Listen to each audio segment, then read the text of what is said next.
This conference will now be recorded.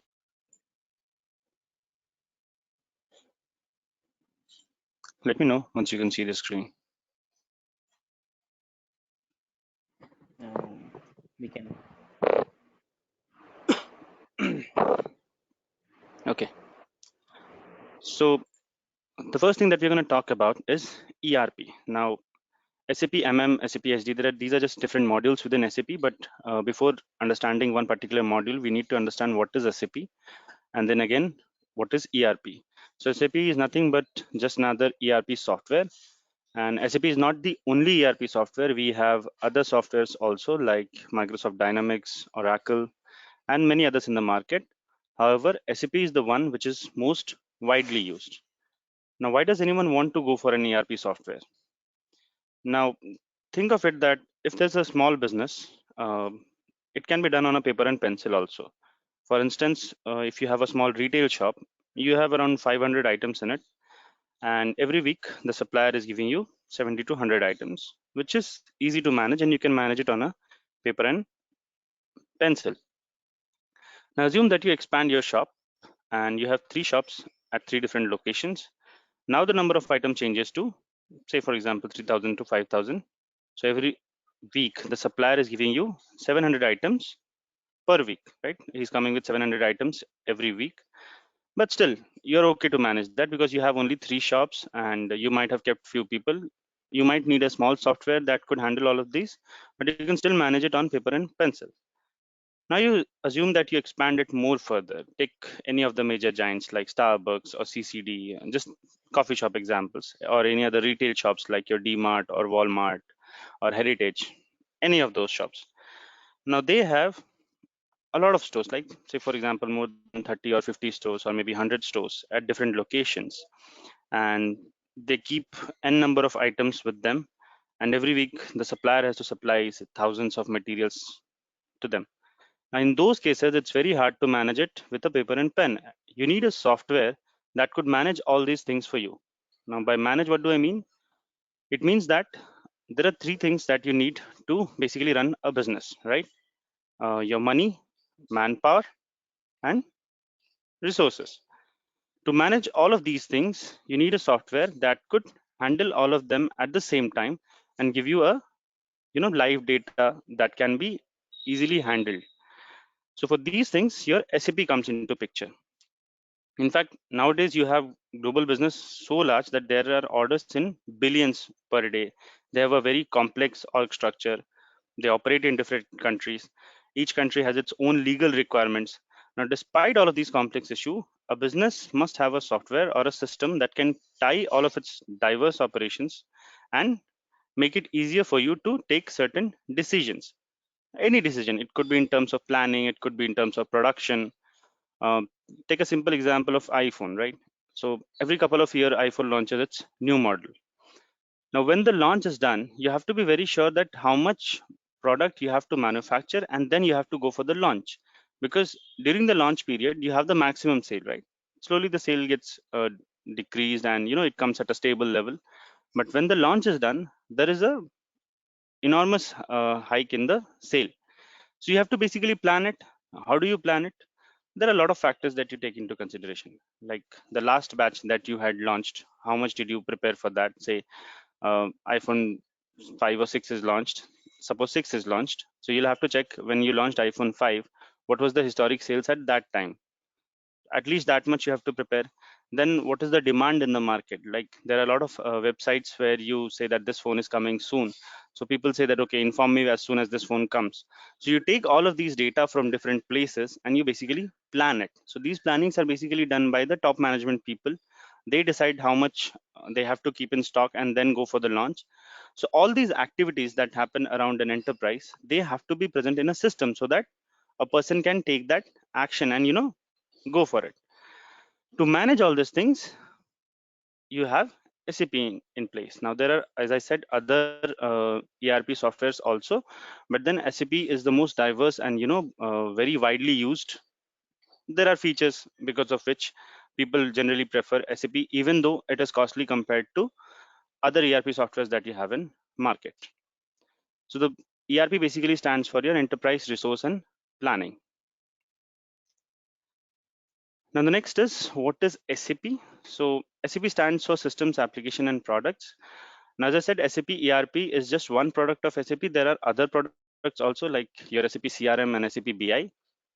But SAP ERP is a company within itself now, and the ERP software is the one which has brought SAP to the level that it is now. Now, how was it launched? There's a small history behind it, that in 1972, five IBM employees basically created the software SAP. And in the initial days, it was used in IBM only. And there are basically three layers in SAP. One is your application layer, presentation layer, and your database layer. We'll talk about that in detail. So that's how it was launched, that all the layers were in the same machine in the first launch in 1972. So at that point of time, it was still okay because people did not have such huge business. Slowly, when the business started increasing and people started, setting up companies in different locations and different companies, there had been performance issues, and it was not possible to manage all the layers in one system because only one person can access it at a time. But that's not what is happening with SAP right now, right? There are n number of users at n different locations, and all of them are accessing the same transaction at the same point of time. But when you had all of these layers on the same machine, only one user could access it because it was launched in 1972, and according to their standards, it was still okay. Slowly, in 1978, the R2 version was basically launched, and in 1992, your R3 version was launched. Now, in R2 version, we basically had the presentation layer in one system and the other two layers on another system. It was okay for some time to manage a middle scale business, but then again, when the larger scale business came into picture, even that failed. So in 1992, they updated the system and came up with R3 version, where you have all these layers and different places and different sources. So with this cloud computing and all these things coming into a picture, you had a central database that could be handled, or that could be touched by all the users working at different locations at the same time without impacting each other's performances. Now, SAP has been continuously updating itself with different enhancement packages, with different versions. The latest one that we have right now is SAP S4 HANA, I think 2000 or something. That's again the enhancement package. And in ECC 6.0 is the one that we're going to practice and study these classes into. Now, there are certain features of SAP, as I already told you, because of which it is so different, and people prefer SAP even though it is costly. Now, the first and foremost is SAP is multilingual. Now, there are countries where they don't go for English, they have their own language and they prefer working in that, like your German or your Chinese or a lot of other countries. Now, if you're using a software that only works in English and is not able to convert the data from one language to another, or be present in different languages at the same point of time, it's very hard to work in different countries. So SAP comes with a feature where it is a multilingual, which means that while logging itself, you can have your language defaulted, and when the same data goes on to some other person in some other country, it gets automatically translated into a different languages. Take an example of a material, right? So there's a description behind the material in SAP. Say for example, you're selling coffee, right? Now, coffee beans, for example, you're purchasing coffee beans, and that's an organic coffee beans with certain feature. So how the naming convention is done in SAP is, generally they assign a number. You can assign the name coffee itself, but in most of the companies, you will see that there's a number assigned. Say, for example, 1000. Now, the description of 1000 is coffee beans. When this goes into Chinese, they can name it into some other way, or in Chinese, whatever they call coffee beans. And when a Chinese user is accessing SAP, he'll see that description in Chinese. The same, when seen by an English user, can be seen in English also. The same description. Now, how do you do that? You maintain different descriptions of the same material in different languages within SAP. So each user, when he logs in, he'll automatically see the description in that particular language in which he has logged in, or in which his profile is created. So that's one feature of SAP. Next is, it is highly integrated. Now, what do I mean by highly integrated? See, if you're looking into a business, there are a lot of activities happening, right? As I said, to manage a huge business, you'll have different activities, right? You have manpower, machine, and money. All of these are internally related to one another. Take an example that you have a coffee shop, right? Now, to run a coffee shop, you'll have to do a lot of different tasks, even though you have just one shop. You need to procure coffee beans, right? Once you have procured coffee beans, you have to manufacture coffee. You have to manage your stock. There are certain people working for you. You have to manage them. You have to give them promotion. You have to give them salary. Now, if you think in different perspective, the selling part in SAP is handled via sales and distribution. The materials part is handled in terms of material management.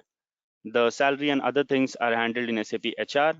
Then your finance, that means whenever you're paying someone for certain goods or whatever price you're receiving for selling certain goods, all of that is managed in finance.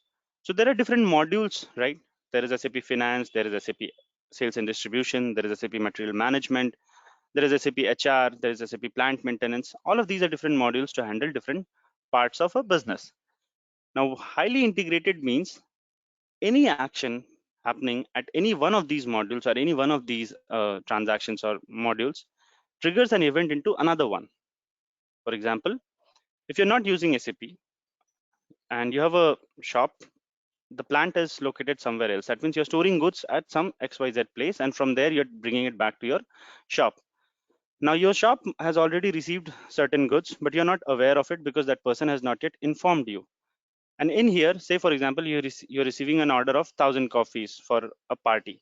Now, since you don't have this raw material with you, you have already placed an order or a purchase order to receive the raw materials, but you have not received a confirmation yet. So you cannot accept that offer, right? Order, right? Because you need to be sure that you should be able to deliver. As long as the other person does not tell you from the store that we have already received the material, you won't be able to confirm the consumer or the customer. Now with the SAP, as soon as you receive the materials there, your stock gets updated in the system, and the person selling the product can immediately see that, okay, this much stock is already updated, and yes, I can confirm the order. You don't even have to go ahead and separately check the stock. As soon as you receive the order in your system, SAP already confirms it if you have stock available for that, which means that as soon as you receive the stock in your inventory, an event was triggered and all the pending orders or the new orders get automatically confirmed. So this is what I mean by highly integrated, which means that all of these modules are very much integrated with one another. Whatever action you perform in one module triggers an event into another one. Now, another feature is SAP is very user friendly. That means there are a lot of other softwares like Salesforce and any other software which you can easily integrate with SAP, which means that there are people who are not very comfortable with the SAP screens and they have been constantly working with one kind of a screen. So you have a lot of features in SAP that you can develop and give them the same experience that they were happening before, whereas using SAP in the background, which means that, say for example, they had a very simple website like feature where they were creating all these orders and creating purchase orders. So in SAP you can develop a WebInfo tool wherein you can give them the similar look what they were happening before, but in the backend everything is still handled in SAP. It's just that you're giving them a page to handle rather than the SAP screen. Next is it has a very controlled access. That means the security in SAP is very tight. um, you can manage it at a very extensive level. So say for example, you have 10 different plants in 10 different countries. Now, don't go in the description like what is a plant, and we'll discuss those in details later. But think of it that a plant is a place where you manufacture a product, or you can store a product, or you can distribute the product from there. So these are the three things basically you can do with the help of a plant. So you have 10 different plants in 10 different storage location in 10 different locations, and there are 10 people or 10 plant managers handling them. Now, when it comes to the system, how will the system know that which manager should have access to which plant? Now, the way you want the system to work is you don't want a manager from plant A to have access to plant B. That means he should not be aware, he should not be able to see what is happening in plant B. You have kept it separated in that way, maybe for some XYZ security reasons. Okay. So SAP gives you an option to give certain authorization or roles to a person. So it basically creates a role for each of these plants, And whichever user or whichever person has that role assigned to his profile, only he can access that particular plant. Apart from that, he cannot access any other data related to any other plant. That means if an order or a purchase order, anything is created for that plant, the other person will not have access to it. To handle all these things, we have SAP basis and security team in place. All of these things are handled by them. They're the ones who create these roles and assign these different roles to different users. And the next is it could be tracked out easily. Now, what do I mean by tracked out easily is basically if you go into any organization, the way you will see the system is maintained is you have um, three different systems or three different SAP logons, wherein one is your test system, other is your quality system, and then is your production system. Now, don't get confused. These are just how any industry works in terms of SAP. The production system is the one which business uses. All the real-time actions, your sales orders, purchase orders, selling, finance, everything is handled in the production system. Then you have quality and your dev system, which is basically for us consultants, wherein we either do the configuration or we do a code change or whatever is the requirement coming in from business. We do all of these changes there. Now, say for example, someone has moved and these changes are moved from one system to another and then finally to the production system. Now, why do we have different systems? So that we can do the testing from our end and we make sure that nothing gets hampered in production.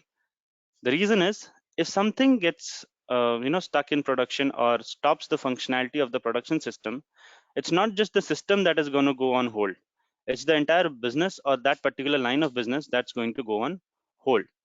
Say for example, you created a problem, you moved something and that created a problem with transportation, right? So the transportation documents are not getting printed. Now, since you're using SAP, you cannot go ahead and manually print, say, transportation documents or shipping docs. You'll have to print it from SAP. You have 500 trucks going out of your warehouse in a day. And if the transportation or the shipping document stops printing, all of these trucks will be lined up. So you understand how in real time it gets impacted. It's not just the software that's not working, it's a business that stops working for that point of time as long as it is not fixed. So in order to move any change to the live environment or the production system, we have to be very sure that it should not impact any of the existing functionalities. And whatever we have planned this change to work, it should work the same way in the live environment. To do that, you basically have two different systems, which is your development and your quality. In development, the consultant does the change or with the help of a BAPR or himself. He does the testing from his end. He moves it to the quality system where business user does the testing from his end. So they do something called as a user acceptance test. And once both of these things are done, the changes are finally moved to production. This is just a rough idea. We'll discuss all of these in details later, but that's how your changes are moved to production. Now, what do I mean by tracked out easily is you can easily go ahead and check who did the change and at what point of time. Say, for example, someone changed the description of a storage location or the address of a plant. Now, if you change the address of the plant, the shipping document that gets printed will have the same address. Now, say for example, within one area you had 5 different plants, and someone gave slightly a wrong address or just one pin code wrong in one of those plants. Now, the truck driver who's receiving the shipping document, he will be going to that particular address with the help of that document itself, because all he has to do is go there, load the truck, and come back. Now, if he gets the wrong address, he'll be definitely going to the wrong place. And then again, it's a waste of time. You want to check who did that change. Yes, you want to help the person responsible that why did he change it? He should have been more careful doing that. Maybe in other systems, you might not be able to find it, but in SAP, it's very easy to track who did the change, at what point of time it was changed, and it can be easily tracked out in your SAP system. Now, the other is your real time. Now, real time, I already gave you an example, but let's take another example of Amazon, right? Sometimes you see that there is a product which is on very high demand, and it says that only 3 products are left in the stock. Now, as soon as someone places the order, all the users across wherever that particular country is working, because Amazon works country wise. So you'll, for all the entire country users, it becomes 2 left in stock because one was already ordered by the other person. So that's how your real-time data works. And the R1, R2, R3, all of these basically stand for real time itself. So these are the features of SAP, and that's how basically SAP works. Let's go.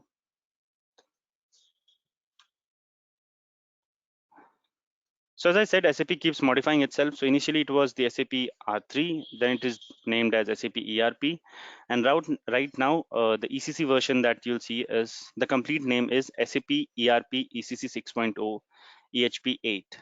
Now if you break it, your SAP is your systems, applications, and product. ERP is your enterprise resource and planning. ECC is your enterprise central component.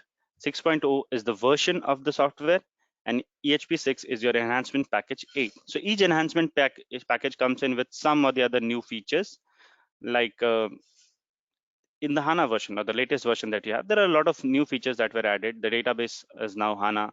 There are a lot of Fiori apps. That means the mobile app look feel, not like the usual SAP screens that I'm going to show you.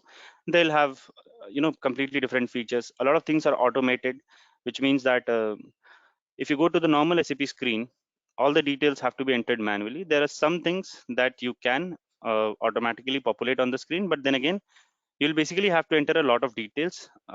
You'll have access to a lot of things. You can select them. Once you try to process, then the system blocks you that, okay, you're not authorized for this or you're not authorized for that. The drop downs will have all the values. But in the Fiori apps, basically on the user profile itself, the things will be sorted out. You'll have only access to those things that you are authorized to. You can quickly create the orders, you can quickly create the purchase orders, process them. You don't have to go to the usual SAP screen and select all the values that you want to select. So things have become much easy and much user friendly in HANA. So, and that's how SAP keeps modifying itself.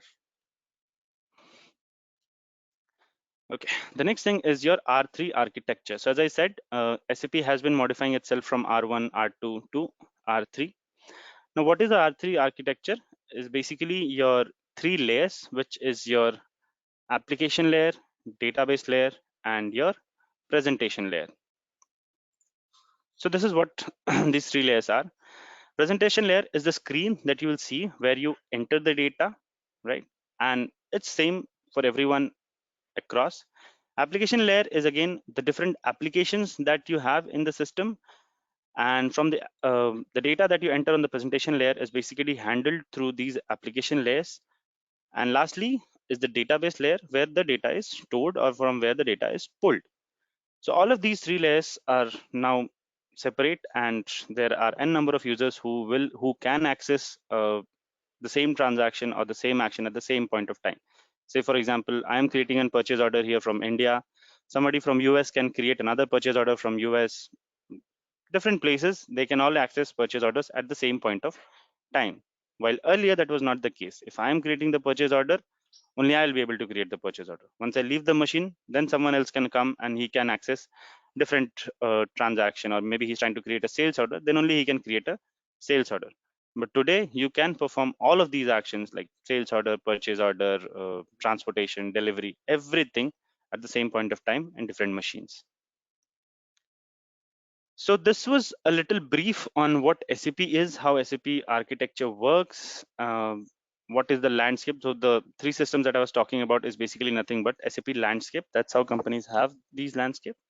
Now let's take a look of what SAP looks like. So let me open SAP for you. So basically you will receive this software from your organization or whichever company you're working for. You'll have to install this logon pad. So you'll have an exe file or a set of files that you will install, and this logon pad gets created in your system. Then you have to add these details here. So you have something called as new here. Once you click on this new, go to next, and in here you will add the details like your application server, which application you're handling, instance number, system ID, and description. All of these things will be given by your service provider or by your organization. And once you have all of these, you'll have something like an icon here. Double click on this and it will take you to the next screen where this is the logon screen. Now the things that you have here is your client, your user, your password, your logon language. So this is the language that I was talking about. So my profile is created for English. So by default, I'll be going into the English language, even though I leave it blank. Client, we'll discuss about that in detail, but for now, let's just think it as a box. One client is one box where you have a certain set of organization data, a certain set of master data. All of these are created within a client. The next client can have completely separate set of data depending on the business, and they have to take license for that. So you will give the user ID that has been given to you. You'll give the password that's given and press enter. Now what you're into is the SAP home screen. So this is what SAP screen looks like. And from here, you can navigate to any other place that you want. Now, if you see, there are different sections. Now we'll discuss about each of these sections. So let's take the first one on the top: menu, edit, favorites, extras, systems, help. Now you'll see this across all the transactions. We'll discuss about what is transaction, but say for example, you want to create a purchase order. To navigate to that screen, you have to enter something here or enter a code here that is called a transaction. It is a very simple transaction like ME21N. Using that, you can go to the screen that will help you create a purchase order. So this is what a transaction is called. We'll talk about that. Now coming to the SAP home screen. So the first thing that you see on the top is your menu bar. Now this is common through different screens. Some of the items might be changed, some of the items might be here. So let's go check it.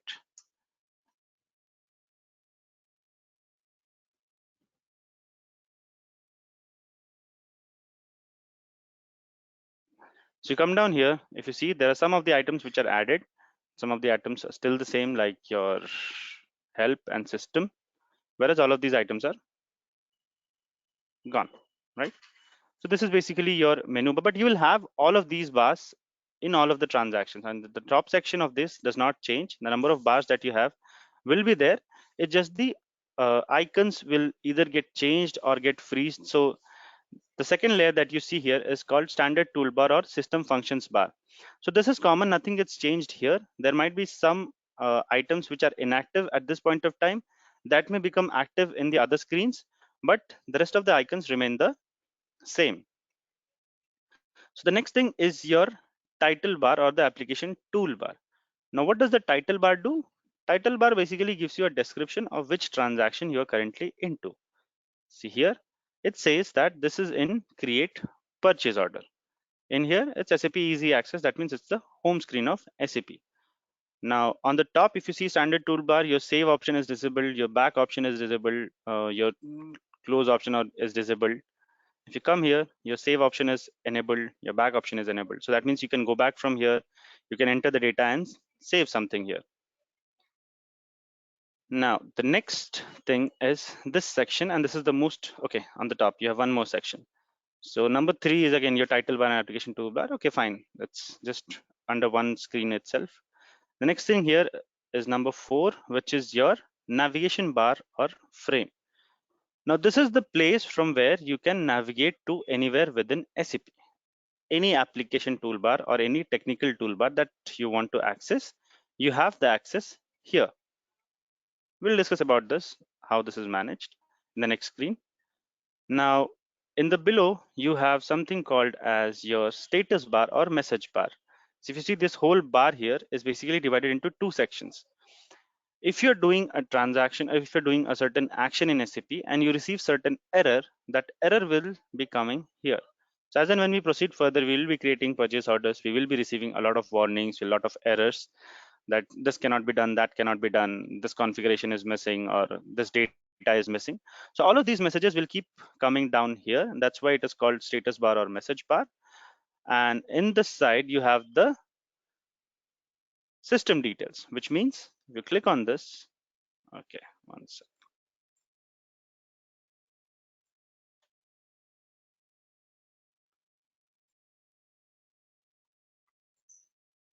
If you click here, you will see that which client you are in, which user right now it's using, which program is handling the screen, what is your response time, and all of these details you can see here. So basically this gives you a system details. Say for example, you're using 2-3 different systems at the same time.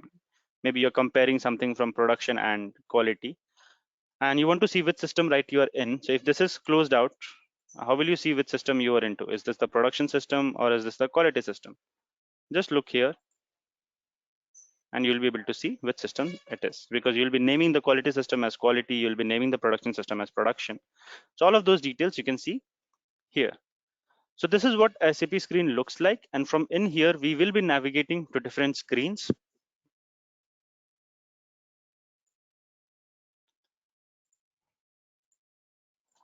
Now coming to your navigation frame. So navigation frame, these are your application areas, which is your logistics, accounting, and human resource. Now within these three sections, you have all the application areas which are used in SAP. The remaining ones are quite technical in nature. Now you must be thinking that there are so many different modules, but all you see here is logistics, accounting, and human resources. The reason is within these you have all of the other modules associated. This is just a navigation frames. It's not the module wise segregation. So let's come here in SAP and open logistics. Now if you open logistics, you'll see all these different modules. Like again, you can say it modules or you can say it application areas, whichever way you want to call it. So the first thing that you see on the top is your materials management that we will be discussing in detail. Next, you have the sales and distribution, which is the SD module. Then you have logistics execution again, which is also a part of SD. Production process, plant maintenance, customer service, quality management, global trade management. All of these functions are different modules that are there in SAP are mapped here. For finance, you have accounting. So all the finance related applications are right here. So the FICO consultant or the finance or controlling consultants will be basically handling these things. And the last one is your human resource, which is your HR module. So a person working in SAP HR will basically deal with all of these transactions. So this is how basically SAP has segregated it. All the other things that you see is more of technical in nature. There are some things that you might need going in future, but then again, that's very rare. The technical part in SAP or the programming language that SAP uses is SAP ABAP. Uh, so the ABAP consultants will be doing all the technical changes and all the program changes that are required. And from functional side, you'll be giving them the requirement or doing the testing and dealing with business to handle the different scenarios. So this was all on SAP. We will be jumping into SAP MM. Just a brief introduction of it. So if you guys have any questions on SAP or ERP, please go ahead. Yeah, hi, this is Arun Kant. Yeah, hi Arun. Yeah, good morning. Good morning. Is this integrated with project systems in any means? You mean MM? Yes. Yes, it is integrated with project systems also. Just take a rough example that we will be discussing that, but take a small example that you are receiving goods against a project. So the project system people are responsible for creating the project, but then again the goods receipts that will be done are again done in MM. So that's the place where your project systems and your SAP MM gets integrated. Okay. Okay.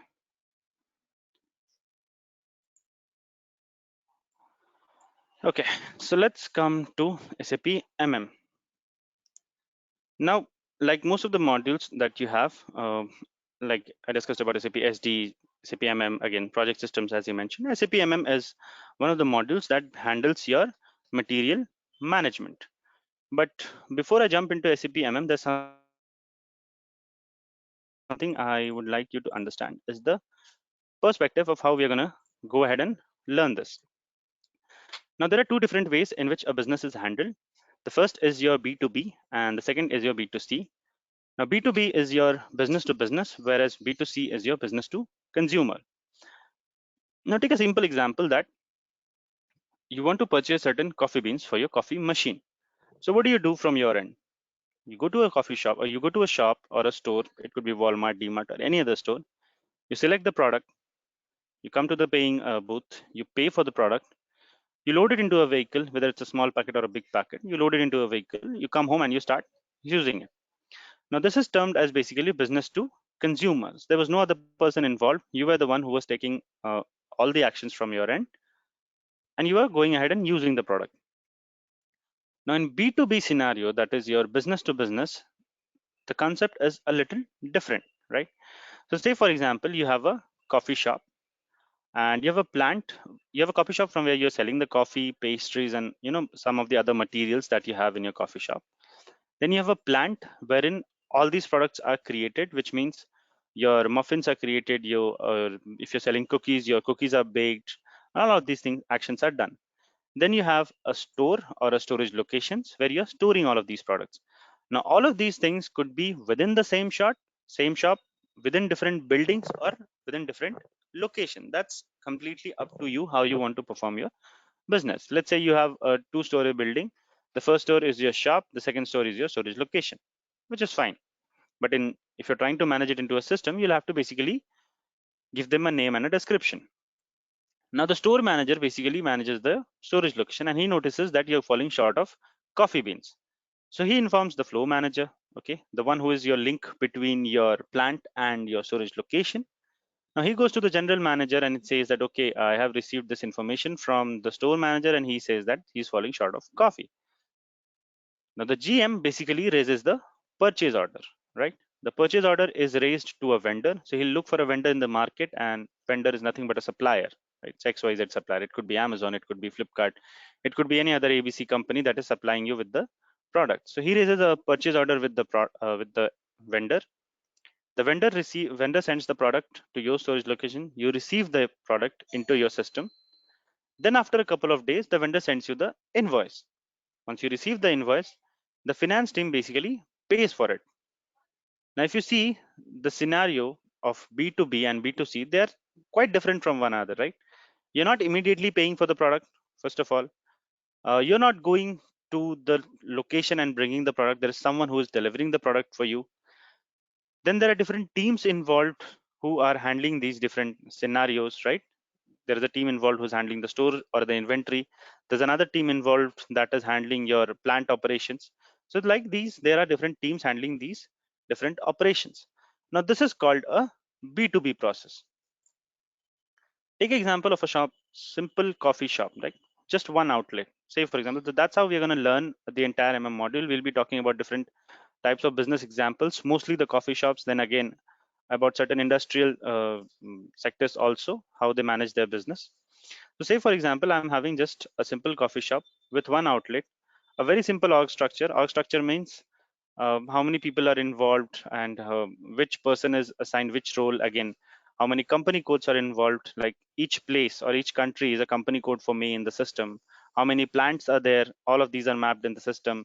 Which plant is working in which country. So all of these structure that you maintain in the system is called org structure, because the system does not know, right? Suppose you created 10 different plants, how will the system get to know which plant is in which country, which country's tax and other rules have to be linked with that plant? So you have to link all of these things. That is called your org structure. We'll discuss about that in detail, but that's just a brief of org structure. So I have a very simple org structure because I'm the only owner of the shop. I am the provider. I'm the one who is creating the purchase orders. Just one plant in one country in one location. Quite simple. Now what are the actions that I need to do? I need to procure coffee beans. I need to manage my store and inventory. Even though it's one coffee shop, I have to be sure that I have enough raw materials in my system. Then I have to manage my HR. I might have kept one person or a barista who's making the coffee, a couple of 3-4 people who are manufacturing the pastries and other baked goods. So I have to make sure that they get paid. If someone is really working good, they get a salary increment, and all of these things I have to manage. And the last is planning, which means that if say for example a holiday season is coming, or a Christmas season is coming, or any other kind of season is coming where there will be an increase in the number of people coming to the shop, I have to plan it before time, which means that I have to keep enough raw materials with me. I have to give certain offers. I have to decorate the shop, make sure that the people get attracted and come to my shop. So all of these things I have to do, and all of these actions I need to perform. Simple, just one shop. Now think of Starbucks. Thousands of stores, a huge org structure. Each store located in some location, that location linked to that particular country's code, people working in that location, different things to manage, hundreds of thousands of vendors sending the product, hundreds of materials being managed. You have your sales happening at a very huge level. Finance, the same way, there are so many things coming into finance. Your purchase is coming into finance, your sales is going into finance, all of these things to manage. But if you think at a very narrow level from sales or actions perspective, what are the actions Starbucks does? It procures coffee beans, though it does at a very enormous level from different vendors, but the action is still the same. It procures the coffee beans, then it manages the store and the inventory. As I said, it has enormous amount of inventory to manage, but still the action is to manage the inventory. Similarly, your HR, even though it has a huge org structure, it is still managing the HR through SAP itself. Then the last is your planning at a huge level, at a much bigger level, but it is doing the planning. So what I'm trying to say here is, even though just one shop, just a very small set of actions, my coffee shop is still an example of B2B process, which is your business to business process. If you compare a small coffee shop with Starbucks also, you'll see that the list of actions are still the same. It's just that Starbucks is doing that at a much bigger level with a lot of infrastructure and manpower involved, whereas I don't have so much of infrastructure and manpower involved. But from SAP's perspective, the process is still the same, which means that if you implement SAP in Starbucks, if you implement SAP in a normal coffee shop, just one with one or two outlets, you'll still have the same system in place with the same set of actions. So that's the perspective I wanted you to understand. Now, coming to MM. So basically, what MM is a combination of these four pillars. The first pillar is your purchasing. The second pillar is your inventory, then your material resource planning, and then is a master data. So master data is common. It's not just with MM. Any module that you go, you will need to have master data in the system. Now, what do I mean by master data is, say for example, you have 100 vendors that you're dealing with, right? Now, how will SAP get to know about these 100 or 1,000 vendors? You'll have to maintain certain data in SAP. So you'll give a name or a number for a particular vendor. You'll enter some details about the vendor, that this is the address of the vendor, this is the telephone number of the vendor, this is the payment term that we have agreed. So we'll discuss about these terms like payment terms or Incoterms in detail later on. But this is the set of data that this vendor works with. Say for example, if I'm working with I'm using the services of Airtel or any other service provider, they basically have a master data about me, which means that this person has been doing this recharge every month. He has been using this much amount of data. If you see, they sometimes say that we'll give an offer to you as per your choice or as per your usage. So how do they get to know my usage? They're keeping a master data about me. They're keeping a track of all the things that I'm doing. So all of these things are basically called master data. There are certain other websites that keep a lot of other details about you, like your Google Pay or some other XYZ website, where they have your UPI ID and all of these details mapped. What are the transactions that you have done? All of these details are mapped into your master data. When you go to do a recharge, it automatically says that, okay, this recharge is about to finish, that recharge is about to finish. All of these things are managed through your master data. Next is your purchasing. So purchasing is the action that you'll be seeing in detail in MM, because you can say that 60 to 70% of MM is mainly on the purchasing and procurement part. The rest is your inventory and your MRP, which is your material resource planning or your consumption based planning, as you call it. So purchasing is the pillar where you handle purchasing the product. So since you're dealing with MM, you'll not be dealing with sales here. Nothing related to sales will come into picture. All you're doing is you're purchasing the product from different vendors. You're managing the inventory. You're moving the goods from one place to another, and you're sending the details to the accounting department. So all of these actions that happen within purchasing, like vendor selection or your purchase order processing or your planning, these are handled under purchasing. Coming to inventory. Inventory is another vital characteristic of MM, because not just by purchasing the product your action ends. There are a lot of other actions involved. Say for example, you have purchased a certain product from some vendor. Say you have 50 bags of coffee beans. You notice that there is some problem with one of the coffee bags, so that has to go for a quality inspection. Now while receiving, you received everything into something called as unrestricted stock in SAP. There are different stock types. We'll discuss about that. But unrestricted is something from where you can use the stock to sell or consumption the way you want it.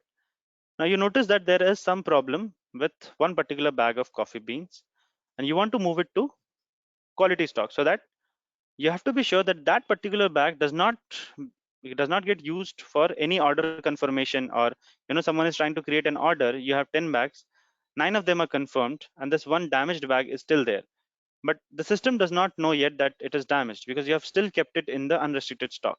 Now when someone from sales department is trying to place the order, the system will show that, okay, there is one bag still in the inventory, we can go ahead and confirm the order, but that's a damaged bag, you cannot place order for it. So what we do in inventory is you move that bag from unrestricted to quality inspection stock. That means someone from the quality team will inspect it. They will decide how much of the coffee beans is damaged. Should that go back to the uh, you know vendor, or should it be scrapped, or you can go ahead and use certain amount of the coffee beans still for sales. So all of these things are managed in your inventory.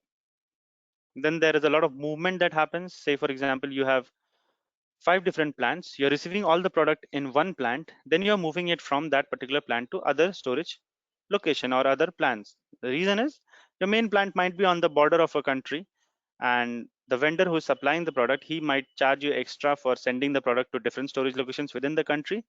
You already have trucks going from your plant to other locations, so you'd say that, okay, I already have my trucks, why should I pay extra to the vendor? All I'll do is I'll receive the whole set of product in my plant only, and which is at the border, and from here I'll send it to different locations, because port to port freight is less, right? So if the product is coming from one port to another port, the freight is still less. But if it delivers the product from that port to all the storage locations or all the plants in your country, then it charges you more. So to avoid that, you can move the stock from the one plant that is at the port to different plants. So this movement of goods again is handled through inventory. Now say some product is damaged, you cannot go ahead and use it, you have to scrap it. Scrapping again is managed through inventory. So the purchasing department is not aware of how all of these actions are performed. All they do is when they receive the product, they send it to inventory, and the inventory again goes in and manages all these things. So you have different people handling these different things at SAP level. They might not be aware of what action is actually happening in the inventory, but they will see a reflection of it in the purchasing department. And the last is your material resource planning, which is your consumption based planning, as you call it. So we will study about that in detail because it's quite tricky topic. But just to give you a brief of what MRP is, think of it that you have, suppose you are a company of Kone or Toshiba, the companies that manufacture elevators, right? Now elevator is a product that is not kept in stock. If somebody orders an elevator to Kone does not bring a complete set of elevator and just give it in his hand. No, they don't do that, right? Once the order comes to them, they start manufacturing the products, or a lot of actions happen in Kone. They receive a lot of materials from outside. There are certain materials that they produce. They start the production for that. But as long as they don't receive the order, they don't start the production. There are certain materials that they keep in stock, but not all of them, because there's no point, right? You cannot, you don't know exactly what kind of order is going to come into place. Unlike other materials like your eatables, Maggie and other products, they still have the same feature. You cannot change them.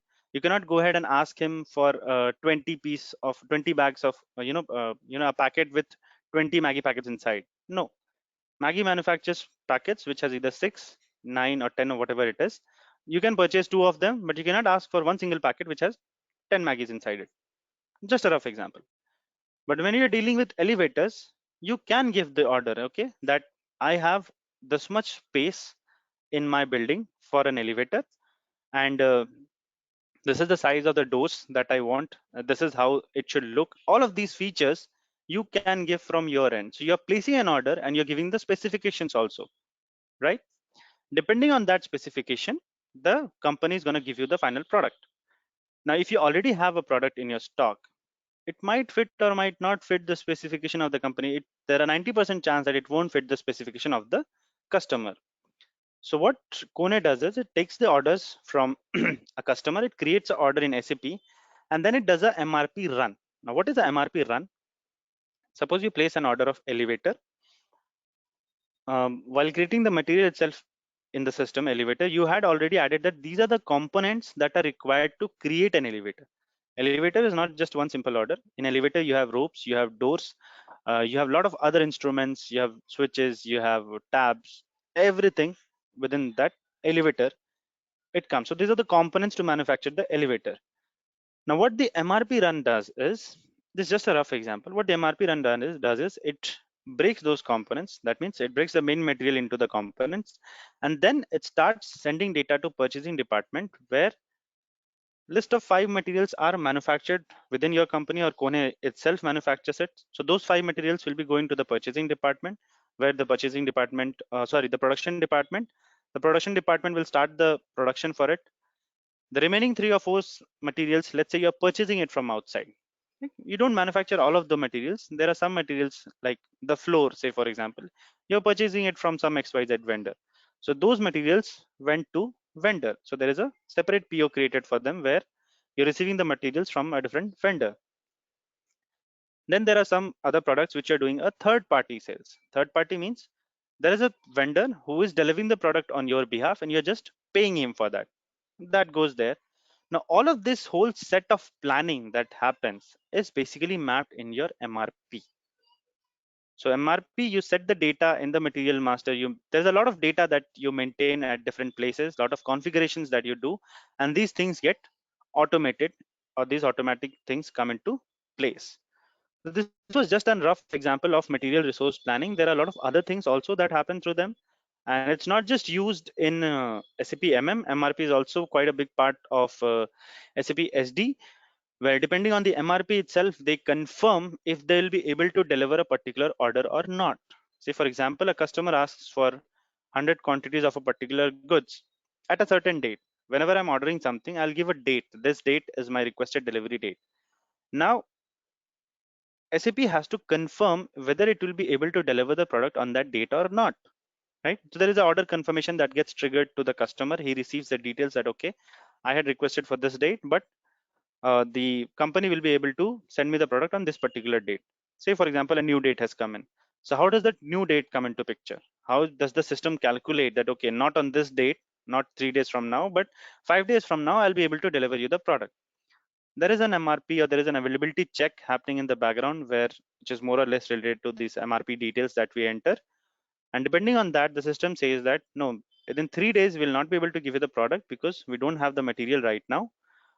It takes us 4 days to manufacture the material and 1 day to deliver the material to your location. So depending on that, I'm giving you the next delivery date after 5 days on which I'll be actually able to deliver you the product. So this is what basically happens in your MRP in terms of sales and MM. We will be discussing about each of these modules in detail in the coming sessions. Now, this is what a purchase order life cycle basically looks like. We already discussed the actions that we did. So let's take a quick look. So you have your coffee shop, you have your plant, you have your storage location. What you do is you go on the internet, search for a vendor. This is your ABC vendor. You place these orders like flour 100 pounds, sugar 50 pounds, coffee beans 20 pounds. After 5 days, say the vendor delivers the product to your storage location, right? And it does not immediately send you the bill. After another 5 days, it sends you the bill of what was the cost incurred to give you those 100 pounds of flour, 50 pounds of sugar, and 20 pounds of coffee beans. So you receive the payment request, you add the details of that payment request in your SAP and you send it to the accounting department.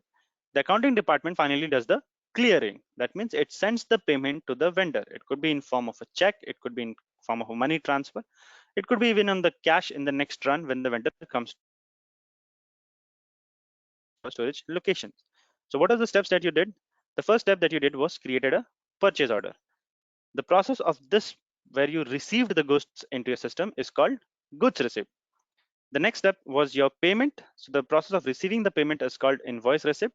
And the last part was your payment or the clearing, which is more of a finance transaction, but still it's a part of the purchase order life cycle where you paid for the product. So this is what a purchase order life cycle is, and this is how it basically works. Now, purchasing is a part of your procurement life cycle. So procurement life cycle is just a one step further, which means it does the MRP, which is your determination of requirement. So there's an MRP or there's a consumption based planning happening, depending on which your requirements come into place. That okay, this is the product that we require. Say for example, you're going into a Christmas sale kind of a thing. Generally you sell say for example 500 cups of coffee in a day, and depending on that you have your stock balanced in your system, say for an entire month. Now when the Christmas season is coming, you will be selling at least 900 cups of coffee in a day. So you have to manage your stock in terms of that. There are certain products that you're giving for free, say for example hats, caps, or like you have in Burger King, right? They always give you a paper hat or something kind of that. You're giving something like that, or whistle, or any other product. You have to keep a stock of that. So all of these requirements that come into place is handled in your requirement or your procurement lifecycle. Next is your requisition. Now what is a requisition? We saw that when the product goes down in the storage location, the store manager comes in and tells your general manager. This is for one shop, it is fine. The store manager goes ahead and tells to the floor manager. The floor manager can go and tell to the GM. Now think of it that you have 500 different shops, right, at different storage locations. How will the store manager do? Will he really have access to go to the floor manager and tell him? Because the floor manager is not just managing one shop, he might be managing 10 different shops. So what it does is it basically creates a requisition in the system. Just like purchase order, requisition is also a document within SAP, but it does not go to the vendor. So the purchase order is basically created for the vendor. The details that you enter in purchase order can be seen by the vendor also in form of an output. There is an output or a paper document that triggers, that is sent to the vendor, wherein he can see all of these details. But the requisition is just for an internal document. It can go to the purchasing department, it can go to the production department, but it remains within our system. It does not send externally to someone. In requisition, what a floor manager or a store manager can do is he can create a requirement, which means that this is the requirement within this plant, within the storage location. I need this much of product. Now the purchasing department can either send the same product from a different place to him. That means there's another plant which already has enough of that material. He can just move it through the inventory. He can tell the inventory department that, okay, move this much product from this place to this place. They'll go ahead and move it. Or if there is not that product is not available in the plants, he can go ahead and create a purchase order to a vendor who will come and deliver the product. The remaining steps, your purchase order, GRIR, and vendor payment are still the same. So purchase order lifecycle is basically a part of your procurement lifecycle. Now there are different types of procurement. You can procure materials to keep it in stock. You can procure materials for your direct consumption. So we'll discuss about all of them in details. Let's just not get stuck there. So in inventory management, we have 3-4 different parts. Like the most important part is your movement type. Why movement type is so important, we will discuss about that, but take a very simple example that when you're scrapping a material, right, that thing is going out of your system, but you're not getting paid for it. Similarly, when you're doing a goods issue, that means you're sending the product out of your system, but you're getting paid for it. So there are two different types of movements happening. One, in both the cases, you're moving the product out of your system, but in one case you're getting paid, the other you're not getting paid. And these details are handled in movement types. So there is a lot of configuration in movement types. We'll see them in detail. And from there, you can control a lot of other things. Just by looking at the movement type, one can say what kind of transfer it has happened. That means whether the product was moved from one storage location to another within the same plant, or one plant to another within the same company code, or one plant to another within a different company code. All of these details can be handled in movement types. Say, for example, you have two different plants and which are located quite far, right? Now, to move the material from one plant to another, you need certain time, right? Now, there's something called as one-step and two-step posting, what I'm talking about. Now, in one-step posting, what generally happens is as soon as you move the materials out of this plant, add it to the next plant, it gets mapped immediately. That means the stock is reduced from A plant, stock is increased in B plant. So if somebody is placing an order, somebody is trying to place an order with a plant, he will see that that material is not available. While as someone is trying to place an order from the B plant, he will see that immediately that material is available and his order gets confirmed. This is well and good if your plants are nearby. And what if your plants are 50 kilometers away? If the same thing happens, that as soon as your product is decreased here and increased there, the order will get confirmed for the other person, like for B, for the person who is placing the order at plant B, his order gets confirmed even though the stock is not there at this point of time. Now that is 50 kilometers away. A lot of things can happen in the midway, right? The truck can get delayed. There could be certain checkposts. It might take him a day, half a day, or maybe one day, not just 50 kilometers. Say it is 100 kilometers or 200 kilometers away. It might take him a day or two to reach there. Now, the other person has requested for the same day delivery. You agreed because your system was showing the product, but you won't be able to deliver it. So what's the point of all of these things? You're destroying your own reputation.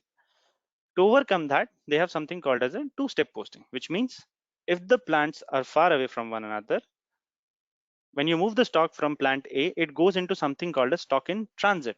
So neither plant A has the material at this point of time, nor plant B. The stock is placed in somewhere called stock in transit, right? And that can be seen in your plant B. If you see something as stock in transit, it will say that this much stock is going to come in your stock, but it's still in transit. So when someone is trying to place an order, his orders won't get confirmed.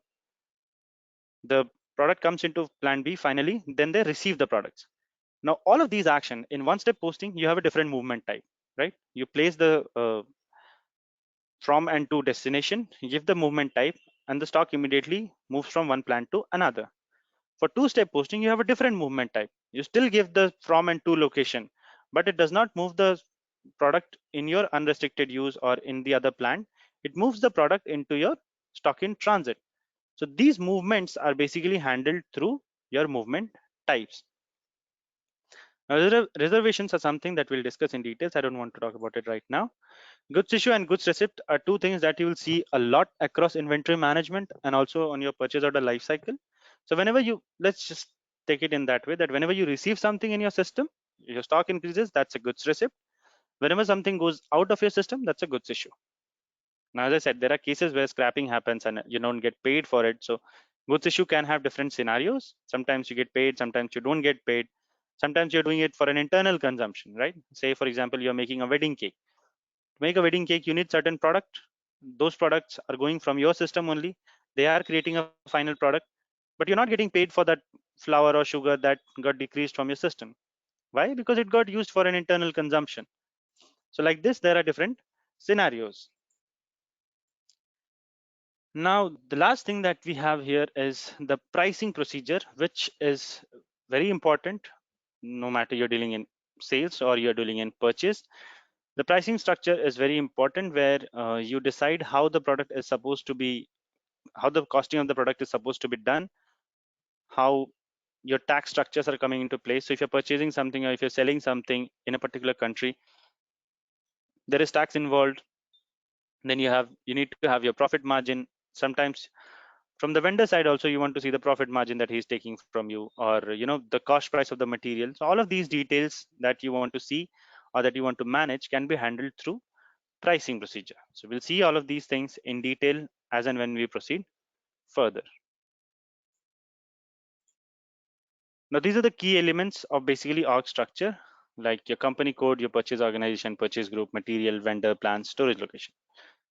In sales, you have something called as sales organization, and in material management, you have something called as your purchase organization. So why I'm giving an example of sales each time is because SD and MM go hand in hand, right? If MM is something where you manage your raw materials, your entire material management, not just raw materials, entire material management, and the purpose of that is to sell the product. So what's your final motive? Is to sell as much product as possible and earn as much money as you can, right? That's how, as much profit as you can. So that's how an industry works. Now MM, as I said, manages your material management and inventory, but the sale actually happens from your SD module. So these two modules go very much hand in hand along with finance, because the end transaction or the end action is always on finance. So it gets either paid or you receive certain amount, and all of these things are handled in finance. So we'll discuss about all of these things in detail. So that was just a brief introduction of SAP and SAP MM from my end. So we have already seen one transaction, IME21, which was supposed to create a purchase order. Like that, you will have different transaction or different small codes of 4 digits or 3 digits or even 2 digits now, through which you can access these different application areas. And tables is something where the entire set of data is stored, which means if you're creating a purchase order and tomorrow you want to see how many purchase orders you created yesterday, you can go ahead and see it in a table. Now, to see a table, there is a transaction which is called SE16. So SE16 basically gives you access to see any XYZ table that you have access to. Now, the system.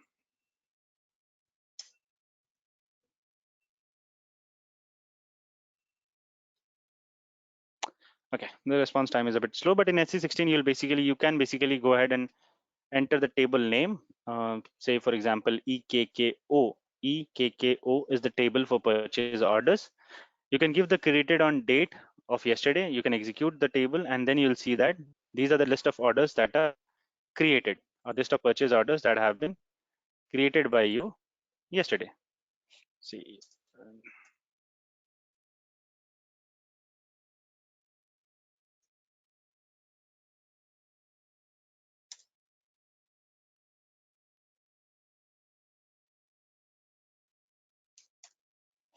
Say I go in EKKO. So I give the table, I enter, and then I have something called as created by. So let's say I give my ID as created by, and then I execute it. I've not given a date range or any other selection parameters. So it gives you the entire set of details that you have created in the system. So with this ID, there have been 141 purchase orders created so far. See a lot of other details also, like which company code this purchase order was created to, which vendor was there, which payment term was there, which purchase order was there, which purchase group was there, which currency was there, all of these details. If you want to see the material details for the same purchase order, there is a separate table for it. So table mapping is again another thing that is automatically given in SAP. You just have to remember the tables. For header table, you have to go to a different table. For item, you have to go to a different table. So we'll discuss all of these as and when we proceed further. So this is it from my end. If you guys have any questions, just feel free to ask.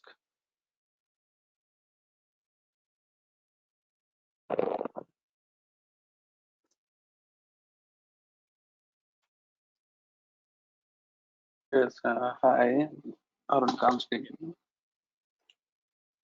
Yeah, hi Arun. What will be the shift timings like? You can check with the organizer. He'll give you the exact time details and other things. So he'll be setting all this up, and you can check with him. Okay. Okay, sure. Yeah. Any other questions?